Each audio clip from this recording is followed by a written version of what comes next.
hoy no es el plano más estético para grabar.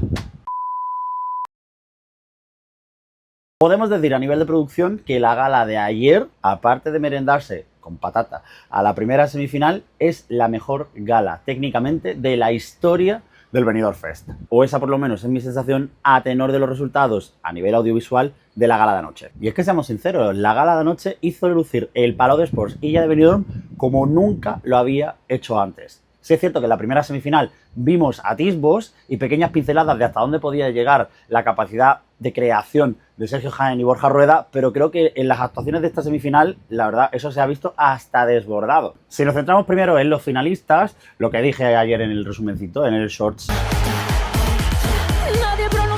La actuación de Rosalinda Galán, además de esquivar, que lo decía ella misma en la rueda de prensa, pues muchos de los prejuicios y sobre todo muchas de las líneas estéticas que están como más marcadas en el mundo del folclore y de lo que hemos visto, sobre todo por ejemplo en el Benidorm Fest, ella iba por otros derroteros. La actuación era súper artística con una coreografía de Borja Rueda para acompañar la idea de Sergio Jaén que era espectacular. Es decir, había que ver solo a los bailarines en el Palau cómo se iban moviendo e intentando no meterse en medio de plano, pero para hacer esas sombras chinescas.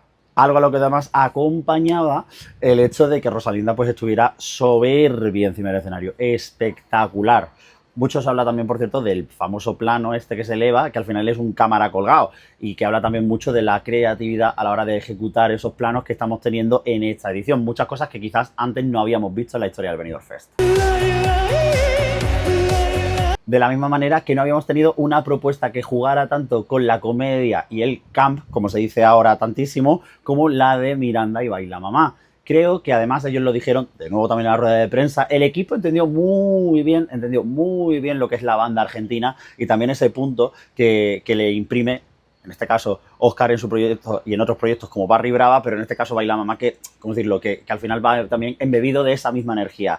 Ese momento, sobre todo el final de la actuación, que es como un casi trío en el que el vendedor de colchones pues está con ellos dos jugueteando, la verdad es que, no sé, yo lo dije en el ensayo, me tiré casi la mitad o casi más de la mitad de la actuación descojonado por los motivos correctos y sobre todo por una cosa importante, que es que el canto tirolés no fue un problema, que era una de las cosas que siempre decíamos que lo mismo podía fallar. ¿Qué pasa? Que estamos hablando de dos propuestas con muchísima personalidad artística y eso hay que valorarlo. Lo ha valorado tanto jurado como el televoto. De la misma manera que jurado y televoto también estuvieron de acuerdo en dos de los otros clasificados, que fueron Dani J y Mayo.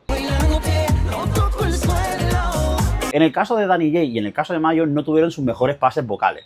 Dani J es cierto que le pasó como a mí, que en la primera semifinal, que hicieron pases en los ensayos espectaculares, muy bien, y sobre todo en el caso de Dani J hay que reconocerlo que con el nivel de baile que él lleva es muy difícil mantener el tono como él lo mantenía en el ensayo, pero es cierto que en la gala pues no tuvo su mejor noche, al igual que vocalmente tampoco la tuvo Mayo. En el caso de Dani J también hay que decir una cosa, creo que me falta luz, es la actuación de las dos semifinales en la que a mí personalmente me falta más luz para que destaque todo un poco más en el conjunto. Creo que creo que el andamio funciona bien, creo que hay mucha gente que ha dicho no me gusta, tal, etcétera, pero creo que es un recurso que funciona bien y que creo que también le da un cierto dinamismo a una cosita que si no podía quedarse un poco plana. En el caso de Mayo, al final, es un poco una sucesión de cosas que están pasando todo el rato sin parar, que creo que también es la intención por parte del equipo creativo dirigido por Fran Granada. Muy en coherencia, muy en sintonía con todo lo que han propuesto a nivel estético desde que lanzaron el tema, desde que lanzaron el videoclip, todo el tema de la lavandería y demás. Guiñitos, ahí los Benidorm y tal. Aquí la cuestión yo creo que es centrarse no solo en tanto la propuesta artística. Mayo es así, Mayo es muy más es más. Una de las cosas que siempre hemos dicho de otros festivales, de otros Benidorm Fest, perdón. Pero en este caso yo creo que al final lo que estamos viendo es una propuesta que es muy maximalista en la cantidad de elementos y cosas que suceden encima del escenario versus las propuestas de Sergio Jaén que suelen ser más minimalistas y más conceptuales en cuanto a un solo elemento. No digo que no sea conceptual la propuesta de Mayo, sino que creo que ahí hay una diferencia y ahí sí que se notó el hecho de que hubiera otra dirección artística detrás de esta candidatura. De hecho, yo voy a ser muy sincero, es verdad que no esperaba que el jurado metiera a Mayo, sobre todo por lo que venimos siempre diciendo de que muchas veces los jurados pues premian otras cosas como pueden ser directos, etcétera. Y es verdad que viéndolo sobre todo por tele, a mí me dejó un poco descolocado. Lo cual contrasta con la sensación que tuve mientras estaba viendo la actuación, en la que me lo pasé como un niño chico. En parte también por eso que decíamos, de que estaban sucediendo muchas cosas y no dejaba de mirar yo al escenario. Estos eran los 4 con los que estuvieron de acuerdo, tanto jurado como televoto y demoscópico. Ahora entramos en esa pelea que hubo entre otras 4 candidaturas para entrar a la gran final, dejando únicamente fuera de la ecuación a Q-Minerva.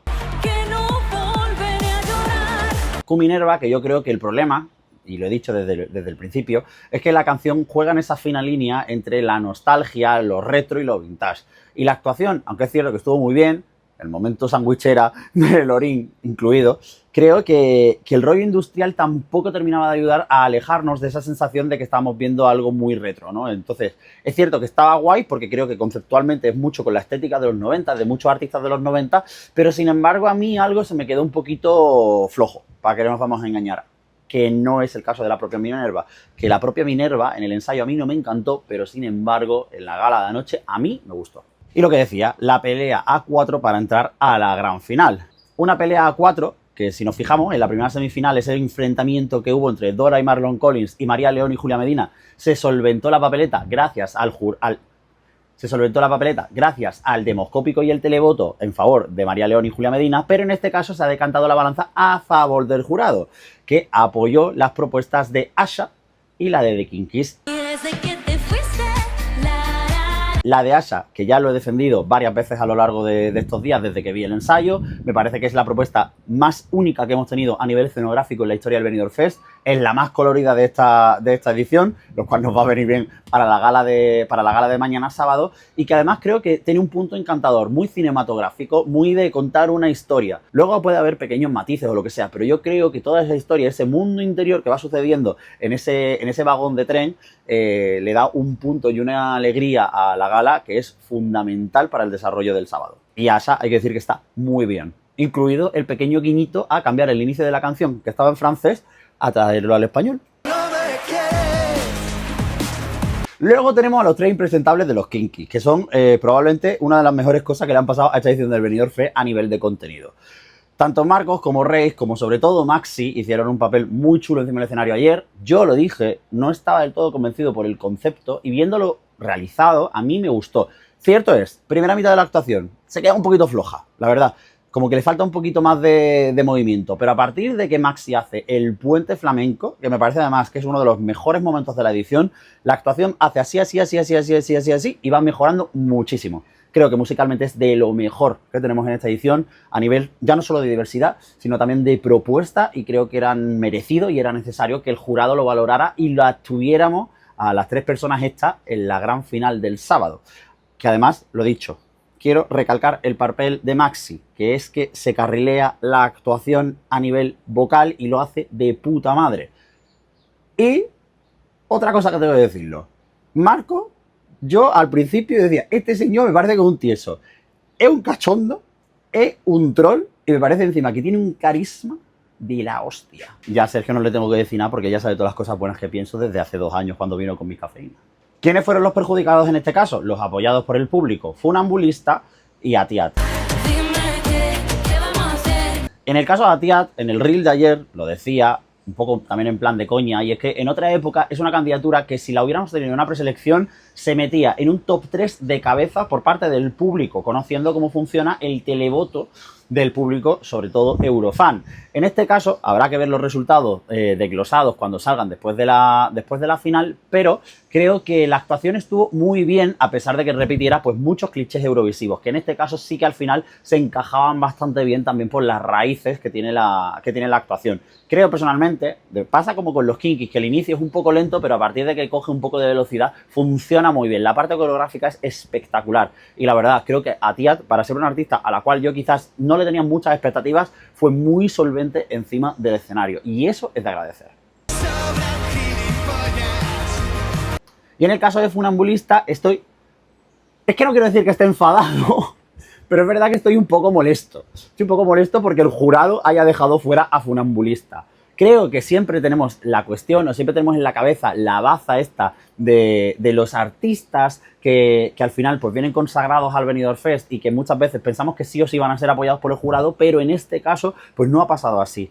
Y personalmente yo hubiera agradecido que hubiera pasado porque creo que además de ser un temazo a nivel canción clásica de pop rock de nuestro país. Creo además que la actuación fue muy chula, creo que tampoco hacía falta reinventar la rueda, no hacía falta nada. Único pero, quizás que se alargaba mucho la parte del blanco y negro al color, pero eso ya es ser un poco nitpicky en cuanto a lo que estaba sucediendo. Me parece que estuvo todo muy bien. Diego tiene un directo que es que le da igual todo, ese señor sube al escenario y sabe lo que tiene que hacer. Y creo que al final se notan las tablas y se nota la experiencia y me va a dar mucha pena, al igual que me dio mucha pena no tener a Dora y Marlon Collins, pues me va a dar mucha pena no tener a Funambulista encima del escenario de la gala del sábado, la verdad.